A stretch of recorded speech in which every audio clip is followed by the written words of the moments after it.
अजीज़ों, मेरी तरफ से आप सबको मसीह यस्सु में बहुत सा सलाम। खुदावंद के ज़िंदा पाक कलाम में से मत्ती 5 बाब उसकी 13 आयत।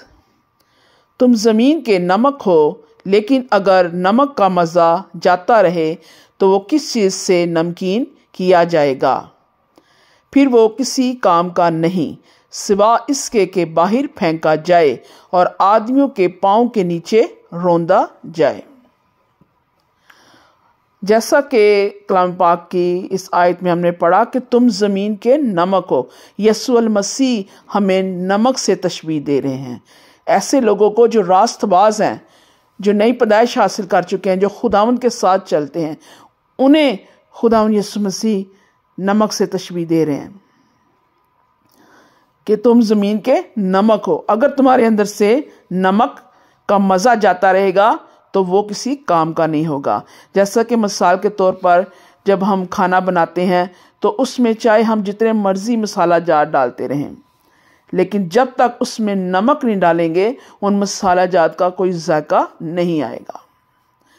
तो आगे यीशु मसीह ने कहा कि अगर वो खाना भी देखें उसमें जायका नहीं होगा तो उसको क्या कोई खाएगा नहीं और उसको ज़ाया कर दिया जाएगा। इसी तरह यीशु मसीह ने इंसान के बारे में नमक की मिसाल यीशु ने दी है मोहब्बत के लिए, कि जिसके अंदर मोहब्बत नहीं है वो खाली बर्तन की तरह है। जैसे खाली बर्तन आवाज़ देता है, और ऐसा इंसान ऐसे ही वो जो है फजूल बातें करता रहेगा ऐसे। लेकिन अगर उसके अंदर मोहब्बत होगी तो वो दूसरों की फ़िक्र करने वाला ठहरेगा। वो चाहेगा कि इसकी ज़िंदगी से हर तरह की बुराइयां जाती रहें। यीशु मसीह ने हमें यहाँ तक कहा कि अच्छों के साथ तो हर कोई मोहब्बत कर लेता है। जब आपके साथ कोई मोहब्बत करता है, उसके इवज़ आप भी उसके साथ मोहब्बत करते हैं, तो इसमें कोई बड़ी बात नहीं। जब हमें कोई नाहक सताए, जब कोई हमारे मुखालिफ हो, तो उससे मोहब्बत करना असल में मसीहत है। असल में मसीह का पैरोकार वही है जो ऐसे इंसान के साथ मोहब्बत करे जो आपके ख़िलाफ़ है, जिसने आपको नाहक सताया है, जिसने जो है आपको ज़लील और ख़वार किया है, उसके साथ मोहब्बत करना, उसकी रूह की फ़िक्र करना कि इसके अंदर ये बुराई है, ये इसके अंदर से बुराई जाती रहे।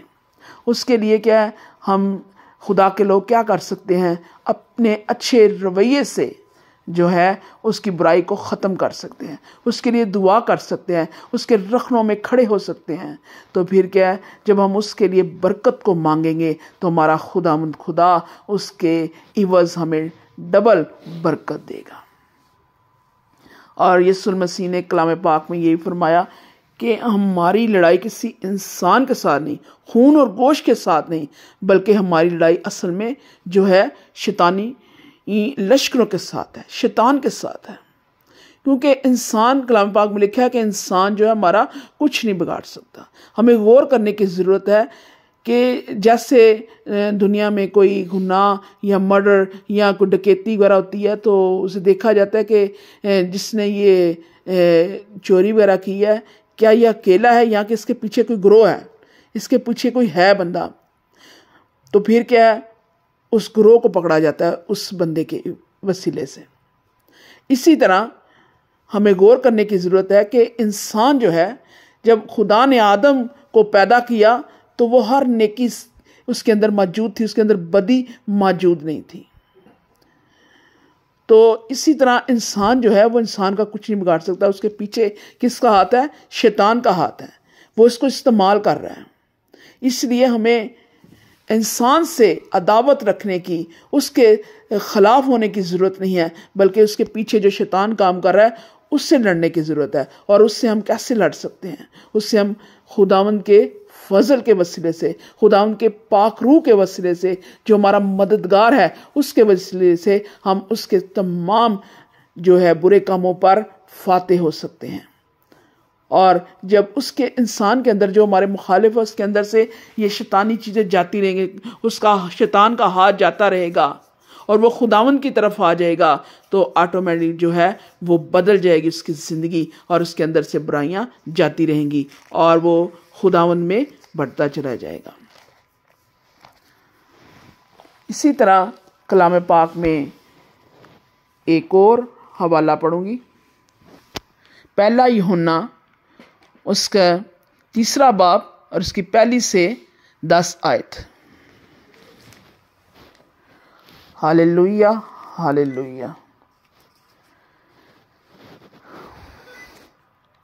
देखो बाप ने हमसे कैसी मोहब्बत की कि हम खुदा के फर्जंद कहलाए, और हम हैं भी।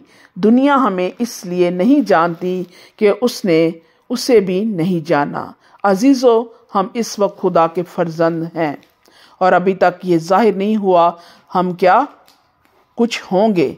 इतना जानते हैं कि जब वो जाहिर होगा तो हम भी उसकी मानिंद होंगे, क्योंकि उसको वैसा ही देखेंगे जैसा वो है। और जो कोई उससे ये उम्मीद रखता है अपने आप को वैसा ही पाक करता है जैसा वो पाक है। जो कोई गुनाह करता है वो शरा की मुखालफत करता है, और गुनाह शरा की मुखालफत ही है। और तुम जानते हो कि वो इसलिए जाहिर हुआ था कि गुनाहों को उठा ले जाए, और उसकी ज़ात में गुनाह नहीं। जो कोई उसमें कायम रहता है वो गुनाह नहीं करता। जो कोई गुनाह करता है ना उसने उसे देखा और ना जाना है। ऐ बच्चों, किसी फ्रेब में ना आना। जो रास्तबाजी के काम करता है वही उसकी तरह रास्तबाज है। जो शख्स गुनाह करता है वो अबलीस से है, क्योंकि अबलीस शुरू ही से गुनाह करता रहा है। खुदा का बेटा इसलिए जाहिर हुआ था कि अबलीस के कामों को मिटाए। जो कोई खुदा से पैदा हुआ है वो गुनाह नहीं करता, क्योंकि उसका तुखम उसमें बना रहता है, बल्कि वो गुनाह कर ही नहीं सकता, क्योंकि खुदा से पैदा हुआ है। इसी से खुदा के फर्जंद और अबलीस के फर्जंद जाहिर होते हैं। जो कोई रास्तबाजी के काम नहीं करता वो खुदा से नहीं, और जो वो भी नहीं जो अपने भाई से मोहब्बत नहीं रखता। जैसा कि मैंने आपके सामने कलाम पाक में से पढ़ा कि जो गुनाह करता है वो खुदा से नहीं। खुदा जिसकी ज़िंदगी को तब्दील कर देता है, उसके अंदर उसका रूह सुकूनत कर जाता है, और खुदावंद का रूह जो है उसे बेदार रखता है, उसे गुनाह करने से मलामत करता है, उसे रोकता है। खुदावंद का रूह किस वक्त काम करता है? जब हम उसके हुक्मों पर चलते हैं, जब हम अपने आप को पाक रखते हैं, जब हम कलाम पाक को बाकायदगी से पढ़ते हैं, दुआ करते हैं, और जो है कलीसिया के साथ, उसके लोगों के साथ रफ़ाकत रखते हैं, तो फिर खुदावंद का रूह जो है हमारे अंदर बसा रहता है और हमें हर तरह की बुराइयों से बचाता है। इसी तरह जब पहले मैंने पढ़ा कि खुदावंद यीशु मसीह ने नमक की मिसाल दी कि जब खुदावंद के लोगों में जो है खुदावंद का रूह नहीं काम करता, वो कलाम पाक को नहीं पढ़ते और खुदा के रूह को रंजीदा रखते हैं, खुदावंद के लोगों के साथ रफ़ाकत नहीं रखते और गुनाहगार लोगों के साथ रफ़ाकत रखते हैं, तो कलाम पाक में लिखा है कि बुरी सोबत जो है अच्छी आदतों को बिगाड़ देती है। इसलिए हमें खुदावंद के लोगों के साथ रफ़ाकत रखने की ज़रूरत है, ताकि हम जो है अच्छे लोगों में जब बैठेंगे तो अच्छी गुफ्तगू सुनेंगे, और फिर जो है हम रूहानी तौर पर मजबूत होते जाएंगे और जो है हम बुराइयों से बचे रहेंगे। जब हम बुरे लोगों के साथ रफ़ाकत रखते हैं तो आहिस्ता आहिस्ता उनकी आदतें हमारे अंदर पेवस्त होती चली जाती हैं और अच्छी आदतें जो हैं वो कम होती चली जाती हैं। तो फिर क्या है, जैसे कि कलाम पाक में हमने पढ़ा कि नमक का जब जायका नहीं होता तो वो खाना जो फेंका जाता है, इसी तरह जब हमारे अंदर से अच्छी आदतें जाती रहती हैं, जब हम बुराई में गिरते चले जाते हैं, तो फिर क्या है, जब खुदा अदालत के दिन आएगा तो फिर वो कहेगा कि लानतियों मुझसे दूर हो जो मैं तुम्हें नहीं जानता, और फिर उन्हें हमेशा की आग में फेंक दिया जाएगा जहां शैतान और उसके पैरोकार होंगे। तो जब हम उसके पैरोकार होंगे तो जिस जगह पर वो जाएगा वहीं पर हमारा भी ठिकाना होगा। इसलिए हमें जो है खुदावंद के लोगों के साथ रफ़ाकत रखने की ज़रूरत है। हमें कलाम पाक को बाकायदगी से पढ़ने की ज़रूरत है ताकि हम रोज़ बरोज़ रूहानियत में बढ़ते चले जाएं, अच्छाई में बढ़ते चले जाएं और खुदावंद का रूह जो हमसे रंजीदा होकर साइड पर ना हो बल्कि हमारी रूह में सुकूनत रखे ताकि वो हमारी मदद और रहनुमाई करे और हम शैतान के तमाम मंसूबों पर रूहानी पावर पाकर खुदावंद के रूह के वसीले से हम जो उस पर फातेह हो सकें और दुनिया में मोहब्बत का प्रचार कर सकें, जैसा कि यीशु मसीह ने हमसे मोहब्बत रखी, जैसे कि बाप ने हमसे मोहब्बत रखी कि उसने अपने बेटे को कुर्बान करने से दुरेग नहीं किया, उसे इंसान बनाकर दुनिया में भेजा और उसने हमारी खातिर सलीबी मौत को गवारा किया, अपने बदन पर 40 कोड़े खाए ताकि हम इन कोड़ों के वसीले से, उसके मार खाने के वसीले से हर तरह की लानती मूजी बीमारियों से बचे रहें। उसके खून बहाने से, उसके सलीब पर जान देने के वसीले से हमने नजात पाई, मखलिस पाई, हमेशा की ज़िंदगी पाई।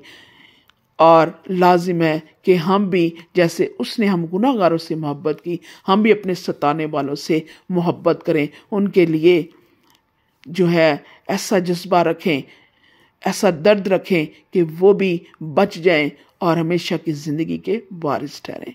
यीशु अलमसीह के वसीले से मांगती हूँ कि खुदा हम सब को अपनी खिदमत के लिए इस्तेमाल करे, जैसा कि यीशु मसीह ने कहा कि तुम दुनिया के नमक हो। हाँ, हम दुनिया के नमक बन सकें, हमारे अंदर यीशु मसीह की मोहब्बत पेवस्त हो जाए और हम उसकी मोहब्बत के वसीले से दूसरों को कर्जदार करें और अच्छाई जो है बुराई पर गालिब आए।